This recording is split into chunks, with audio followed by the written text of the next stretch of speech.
Hello, Business 430. This is a video response to the questions for quiz number 2 from Herbert Mayo, Chapter 2.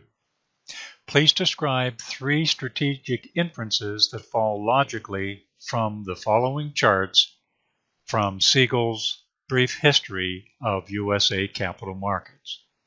In the first chart, it shows that over the 200-year history of stocks, corporate bonds, and bills, stocks on an inflation-adjusted basis produced $704,997 worth of wealth, ignoring taxes, and bonds produced $1,778.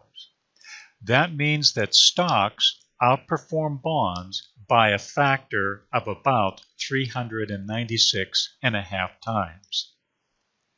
And stocks outperform bills, which yielded only $281, by a factor of over 2,500 times. The strategic inference is stocks dramatically outperform either bonds or bills or any other investment by large amounts as the holding period time increases. The second chart demonstrates how to manage risk of stocks over time. For a one-period holding period return, stocks produce the largest return of 66%, while bonds only produced 35.2%. That's a 31% increase for stocks. And stocks outperform bills by the difference between 66.6 and 23.7%, or almost 43%. On the worst one-year holding period return, stocks lost 38.6% of their value, whereas bonds on a one-year holding period return lost 21.9% of their value. That means stocks lost 16.7% more than bonds for a one-year holding period return, and 23% more than bills on a one-year holding period return. That means stocks are inherently more risky, can lose more, on a one-year holding period return. But as we increase the holding period returns for 2 years up to 5 years, we see that the holding period average returns decreases for all investment classes. However, stocks still outperform bonds by 9.6% and outperform bills by 12.4%. On the downside, however, stocks only lost 1.8% more in their worst years than bills and 3.6% more than government bonds on a 5-year basis.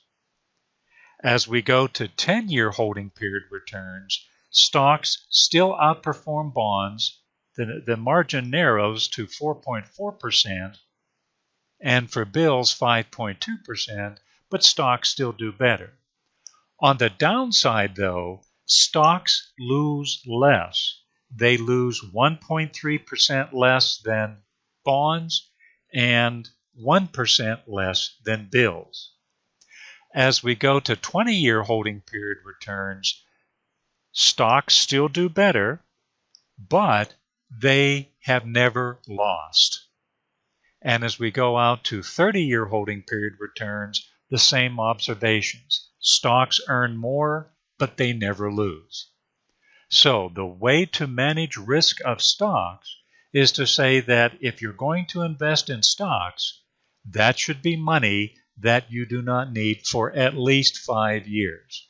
And the sweet spot really starts to kick in at about 10 years. Stocks have lost less than bonds and bills on a 10-year basis.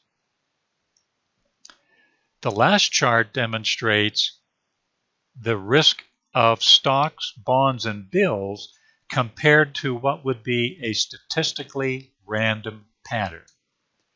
This chart shows that for 1 year holding period returns, stocks, bonds, and bills respond to risk almost on a random pattern.